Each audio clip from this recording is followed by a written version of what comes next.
Суд, если это можно назвать словом суд, ну вы, наверное, в новостях видели, он установил следующие вещи. Первое, что Усманов не платил никому взятки, ни Медведеву, ни Шувалову. В нашем расследовании про Шувалова не было, но Усманов, адвокаты Усманова, они довольно тщательно вообще переписали все случаи, когда я про него что-то писал в блоге, наверное, с 2011 года. И по каждому случаю подали на меня в суд. Я действительно писал о том, что он платил взятку Шувалову. И это было не мое расследование, а расследование Wall Street Journal, американская газета. Ну так вот, суд постановил.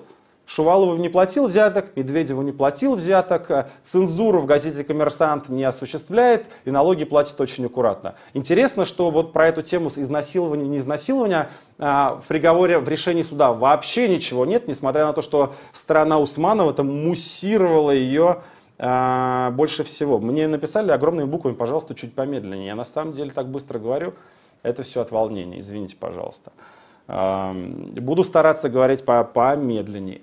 Ну так вот, и самое главное, что они написали в своем решении, для чего это все затевалось. Удалить фильм «Он вам не Димон». Ну, звучит, что нужно удалить части, касающиеся Усманова, но поскольку у нас все это взаимосвязано и физически из видео невозможно это удалить, конечно, они требуют удалить весь этот фильм. И, безусловно, я сказал уже несколько раз, я выложил видео, я написал это на стаканчике. Конечно, я не удалю это видео. И Фонд борьбы с коррупцией не удалит ничего. Мы не собираемся это делать, и мы не собираемся, знаете, опубликовать правду, опубликовать расследование, а потом сказать: ой, а вот суд нам запретил эту правду публиковать, суд нам сказал эту правду убрать. Конечно, я не сделаю этого никогда. И больше всего вопросов поступает именно на этот счет. А что же теперь будет и как дальше будет происходить? Ольга Лобачева спрашивает, на каком основании суд заключил, что лично вы, владелец аккаунта, лично вы должны удалять видео, какие доказательства? Штука в том, что они не доказывали это. Я сам сказал. Меня спросил адвокат Усманова. Это вы публиковали? Я же не буду говорить, а вы докажите, что это я публиковал. Но я не собираюсь играть в эту игру. Я сказал, да, я это публиковал на своем личном аккаунте. И я верю и готов доказать каждое слово из того, что там опубликовано. Поэтому им не нужно было этот факт доказывать. Произойдет следующее. Придут ко мне судебные приставы, скажут, а вот решение суда удаляйте. Я им скажу, я не буду удалять. После чего, наверное, за мной будут бегать эти судебные приставы, вынесут. Меня оштрафуют за неисполнение решения суда. Я не признаю это решение суда, пусть меня оштрафуют. Сегодня Вадим Кобзев, мой адвокат, значит, он такую версию высказал в «Новой газете», по-моему, что это может быть использовано для того, чтобы изменить мне условный срок на реальный, потому что будет административный протокол за неисполнение решения суда. Под это можно подвести то, что, значит, я хронически нарушаю закон, но я не знаю, я думаю, что это маловероятно. Теоретически и по закону это возможно, но в любом случае я не собираюсь ничего удалять, и это решение суда выполнять не буду.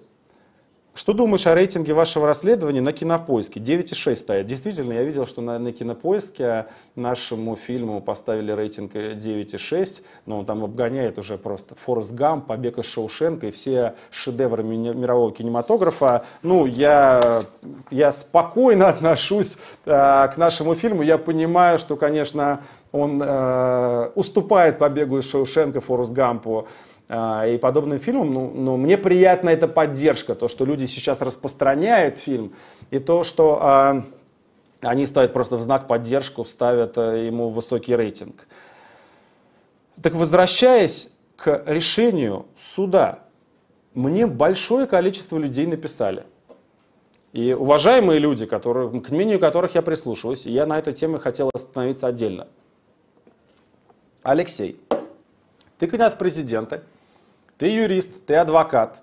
Как ты можешь писать такие вещи? Мне плевать на решение суда, я его исполнять не буду.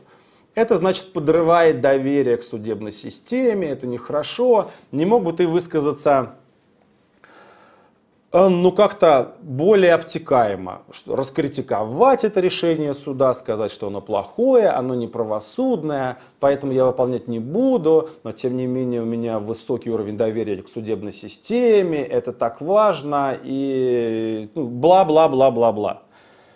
Вот не буду я этого делать.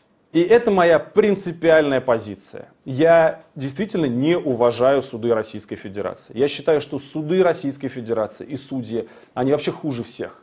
Они хуже тех, кто фальсифицирует выборы. Они хуже тех, кто фабрикует уголовные дела. Они хуже тех, кто лжет в телевизоре. Потому что судебная система – это главная опора этого коррумпированного режима. Судебная система, это один из столпов общества. Это место разрешения спора. Я считаю так, а вы считаете так. Должно быть место, куда мы придем, и кто-то нас рассудит. Это важнейшая вещь, которую сделало человечество. В нашей жизни это бесконечный конфликт.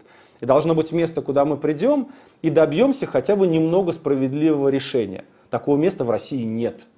Это можно назвать судом, на это можно написать табличку. Вот видите, на картинке висит знаменитая Фемида, которая установлена из Верховного суда России. И вы видите, что это очень символически, потому что классическая Фемида, у нее меч, у нее весы и у нее завязаны глаза.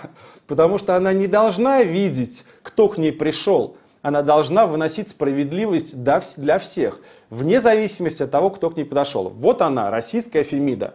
Это такая тетушка, которая смотрит на того, кто к ней подошел. Если это чиновник, милиционер, если это Усманов какой-нибудь, если это власть, она всегда выносит решение в его пользу. И я такую судебную систему не уважаю и уважать не буду. Вот все авторитарные режимы, они держатся во многом на судебной системе. В первую очередь на судебной системе, а потом уже на цензуре, на лжи, на репрессивном аппарате. Но, конечно, суды это самое главное. Это вот то, что сейчас в Венесуэле происходит. Да?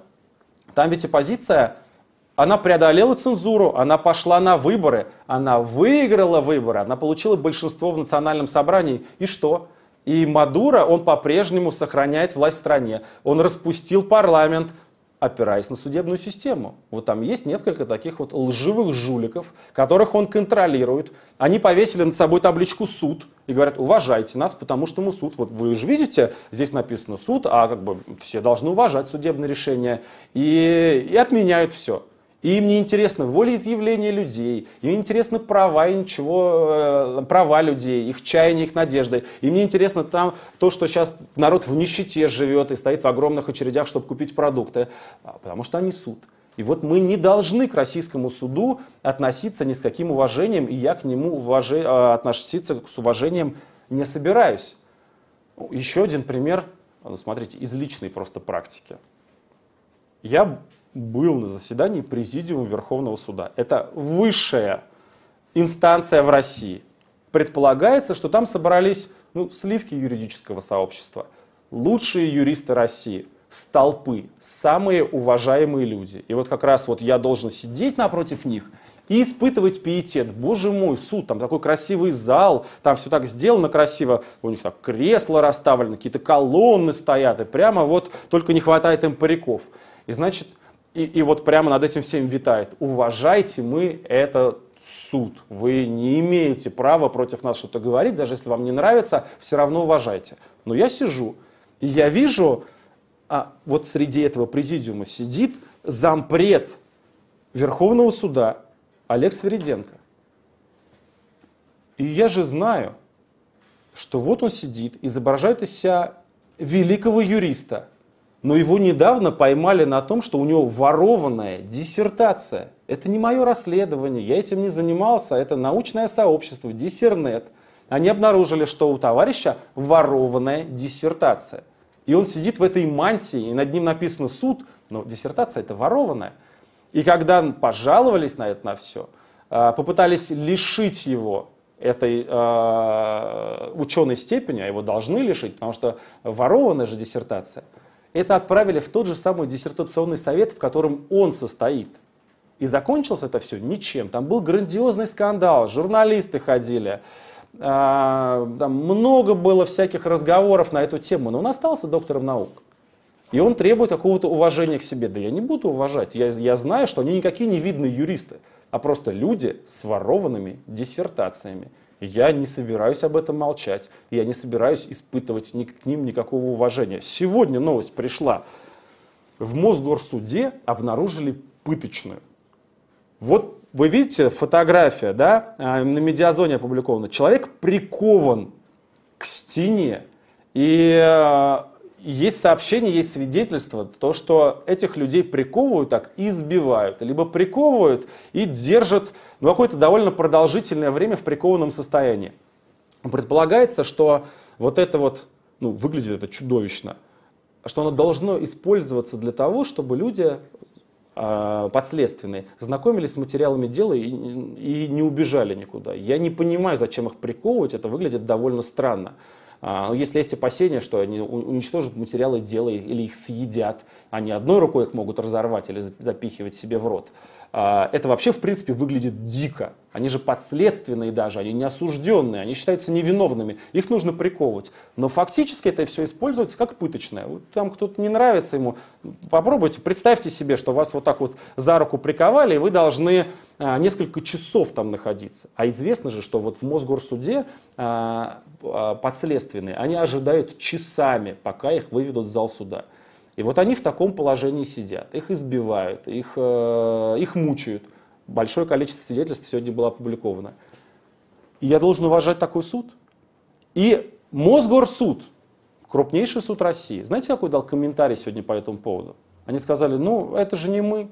Это полиция использует эти пыточные помещения. Это Мосгорсуд за это не отвечает. Просто фантастика. В нормальной стране, в прекрасной России будущего, вообще, в принципе, что должно было произойти? Председатель суда Егорова должна была сказать, что я в шоке, что в нашем суде такое происходит. Что там пытают людей прямо в здании Московского городского суда. Я немедленно пишу заявление в полицию. Мы хотели бы отмежеваться от того, что происходит. Это абсолютно неприемлемо. А они говорят, это же не мы, это полицейские. Вы знаете, говорит нам Мосгорсуд, а у нас вот тут еще и стена поролоном оббита, поэтому, когда их там бьют дубинками, мы не слышим. Отличная звукоизоляция. Поэтому мы знать ничего не знаем, пусть полиция с этим разбирается.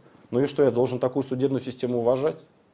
Я должен этих людей уважать за это все. Я не собираюсь этого делать. Я не считаю вообще эту судебную систему судебной системой. Это куча таких прихлебателей и халуев, которые просто обслуживают этот режим за довольно высокую зарплату, между прочим.